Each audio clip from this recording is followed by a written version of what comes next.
Assalomu alaykum, hurmatli qadrdonlar. Mana bu lazerli darvozamiz bitish jarayonlariga kelib qoldi. Ushbu blokalarni tortib jinshilib tayyorlanyapti. Bu darvozamiz Toshkentga xudo xolasa. Bu qanotlari ikkinchi qanoti xudo xolasa o'ta go'zal va ideal chiqadi. Shandallarni ham baquvvat bilan qo'yilgan. Yuklarga shpekulaga tortib o'zgacha mehr berib tayyorlanadi darvozalarimiz.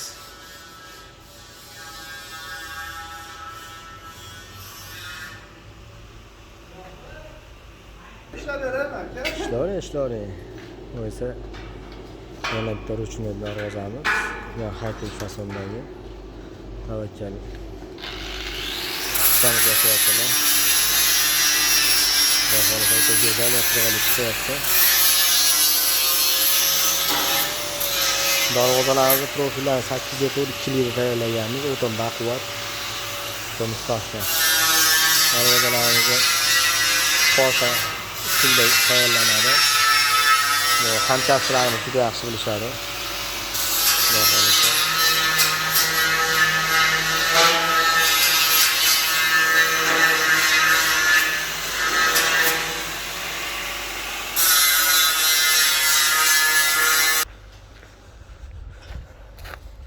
Hatta yana bitta ruchnoy darvozamiz bityapti. Bu safar darvozamiz 6 ga to'rlarda bo'lgan. O'ta baquvvat, ishlari 2 qavat, chestiklar va talasi olingan.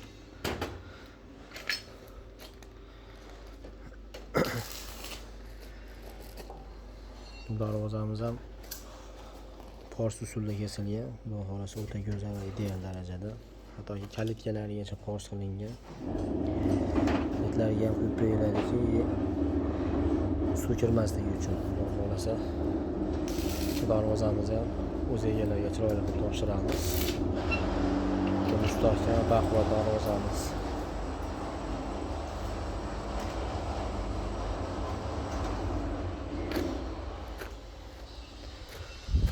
Har bitta svarsiga alohida joy qilganmiz, bir-birlariga xalaqit bermasliklari uchun.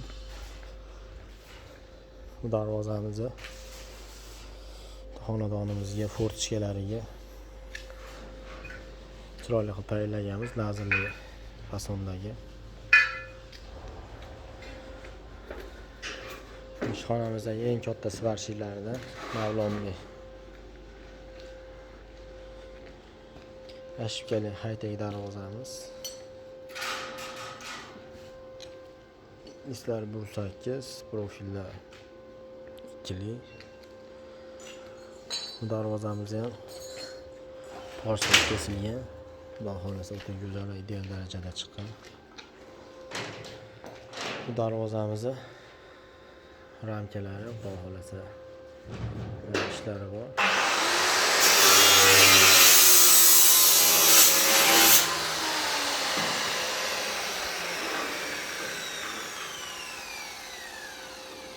Kimga shunaqangi sifatli darvoza, perilla, kazirolar kerak bo'lsa,